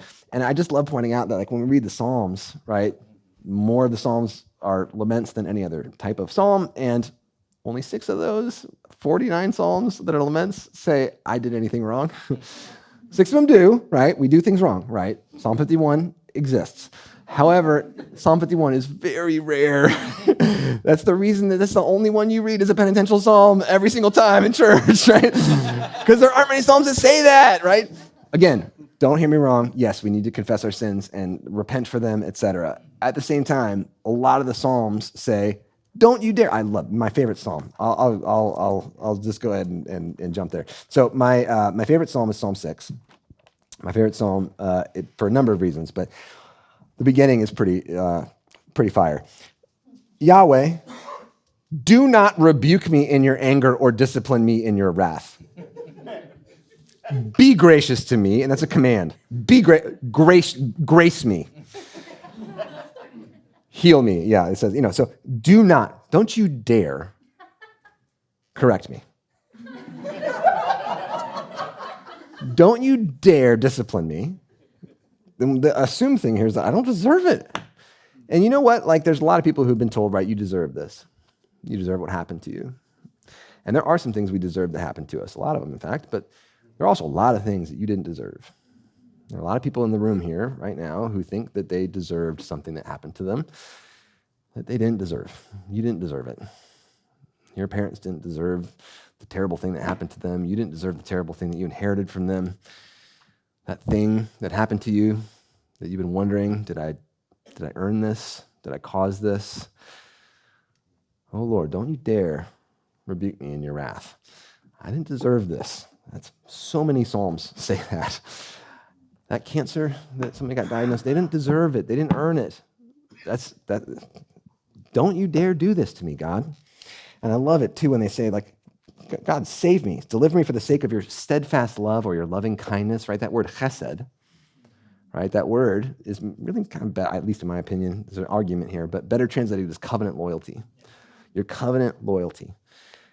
You promised me that you'd be here, so you better show up. And this person, kind of says, in death there is no, deliver me for the sake of your steadfast love and your covenant loyalty. For in death there is no memory of you. In Sheol, who can give you praise? You really like my voice, God. You love hearing me sing praises to you, and you are going to miss me when I'm gone. You don't have much time left, so you better hop to it. Because I'm going to take this little hiney and I'm going to get out of here, right? So it really is kind of like you better come after me, God, right? Don't you like me? I thought you liked me, right? You promised, in fact. So all to say that, I think that this language may not be philosophically, theologically accurate. What I think, though, our philosophically, theologically accurate mind, God already knows the future, and then when I say anything, right? What God's asking me to do here is to really treat God like I believe that God cares deeply about me and wants to hear what's in my heart and what's on my mind, even if it's wrong. That is more important. Just like our relationship with our kids and our parents. I mean, boy, if you could really just say the true things and then know that they were going to love you afterwards, how much better our relationships would be. So I think that's the kind of, Thank you. So we'll do one more over here with Gabby. Thank you for the lecture. My goal with this question is to further continue to construct the difference between Yahweh and the other gods that existed at the time. Yeah. And in your lecture, you had talked about how God was actively listening to the people on Sinai, and they had 8 new laws before they even got off the mountain. Yeah. And so my question is, how foreign would this have been to the ancient Near Eastern people at the time?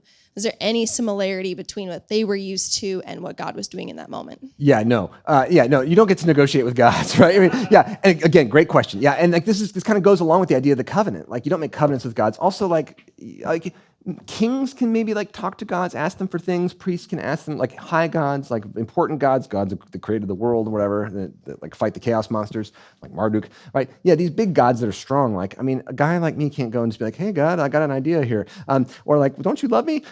Really, that would have sounded so bizarre to ancient folk to say if I'm really important, I'm the prince or something, like, the prince elect. I'm going to become king one day. Yes, Marduk is going to listen to me. But other things that are strange about Israel, right? They only have one God, which, okay, fine, we know that. But at the same time, they only have one God. The God of the poorest person in the land, it's the same God as the king. One of the things that we know about the ancient world is that, like, kings likes to have their own gods. So in the Bible, we read about Milcom of the Ammonites. Actually, the Ammonites worshipped Ale. We know this because of onomastica, that is names that are inscribed in stones and stuff, in inscriptions and potsherds. So we know the names of the people. The people named their kids after gods that they liked, and they all used Ale names. That is the high god of the Canaanite pantheon. Ammonites worshipped Ale. We have 1% of Ammonite names are Milcom names.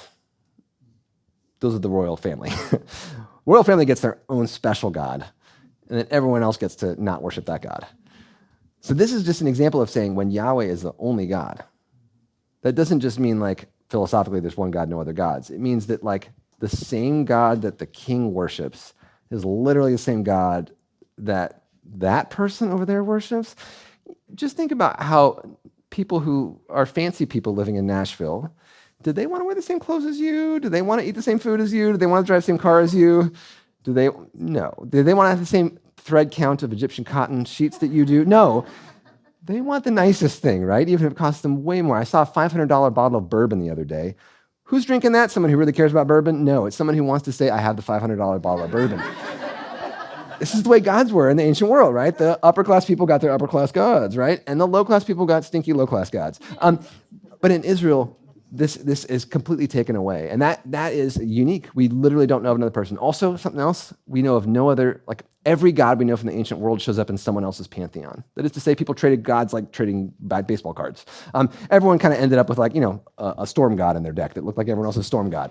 They borrowed and traded gods. The one God from the ancient world that we can't find in anyone else's pantheon, Yahweh. No one else wanted that God. Why? Because it's the God of stinky poor people. Enslaved people who got liberated and wandered around the desert for a long time. Them? But this is, folks like David had a choice. I mean, David did a lot of terrible things. But one thing that he's praised for is that he was loyal to Yahweh.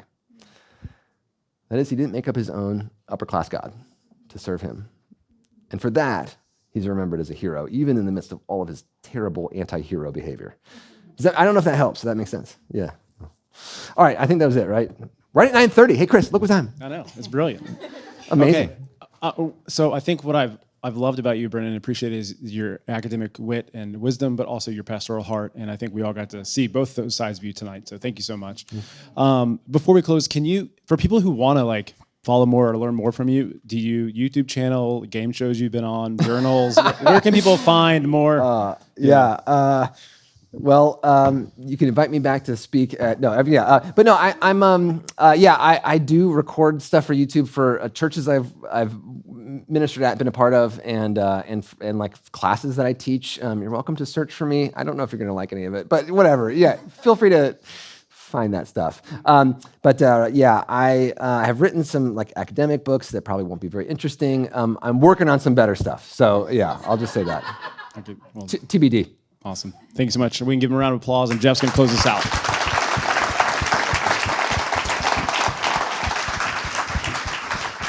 Thanks. That was awesome.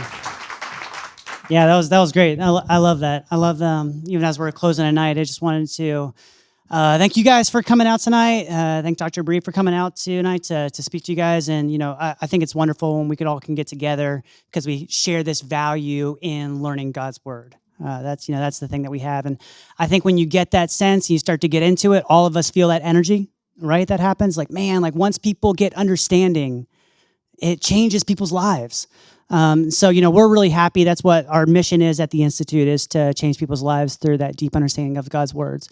We've tried to, like, this event is free for you guys. We try to make biblical education as much as we can affordable and accessible for people, not just here, but all over the world. Last year, we gave out $400,000 of scholarships for people to be able to take classes. This year, I should say. And then this year, we also contributed over $70,000 for people that are taking college classes on the Bible in the developing world right now. They're in classes. There's several dozen people that are taking classes in Kenya and Uganda and the Philippines and India and Latin America. And it's really, a lot of you guys are actually in classes with them. You've seen them on discussion boards. So that's really a wonderful thing to have happen. I know that for you guys, even for us as we're doing that, that's not just because we're dipping into our endowment to make all that happen. One of the ways that we do that, and we do it by faith, knowing that we're together in all of this, even as we're trying to say that biblical education, that energy that we get when we get into God's word that gives us that direction and light should be made accessible to all people. But we're saying that with faith, knowing that you guys are there with us, supporting us along those ways too. So I would encourage you, you guys have some QR codes on the back of your placards. There also is a giving box back here. But if the Lord puts on your heart and you're thinking about making this experience and making biblical education continue to be accessible for people, not just here, but all over the world, we would really value your gift. It would continue this work that we're able to do to make this accessible. So I thank you guys in advance for your generosity, for coming out here tonight, for the warm reception of Dr. Burit, and I'm pray for us, and then I'll dismiss you guys. All right, let's pray. Father, we're so grateful. We're grateful for the ways that you lead us, and we're grateful for just this people that we have, a people that are dedicated to learning your word and not just being hearers of the word, but doers of the word.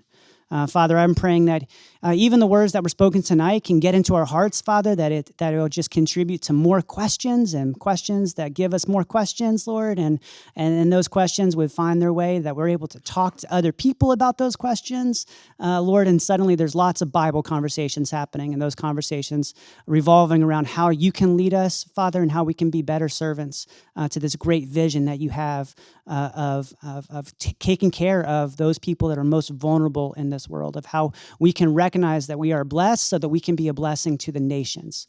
Father, so we want to be all in on that vision, Lord, that you have for us. And where we fall short, I do pray, Lord, that you would help us and that we can encourage one another day after day, as long as it's called today, so we don't fall into that kind of deceitfulness of sin.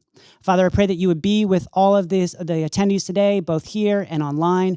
Pray that they would feel your presence even as they go from here. We do pray that you would just be with Dr. Burit as he heads back to school and goes back to all the tasks that he has in front of him, his ministry to the churches, Lord, and ministry to the school, and all the ways that you're continuing to work in him. We do pray that you would bless him and put your hand on him, Lord. Father, we love you. We need you. In your name we pray. Amen. Thanks, everybody. There's still some more coffee and cookies, so you guys are welcome to grab that.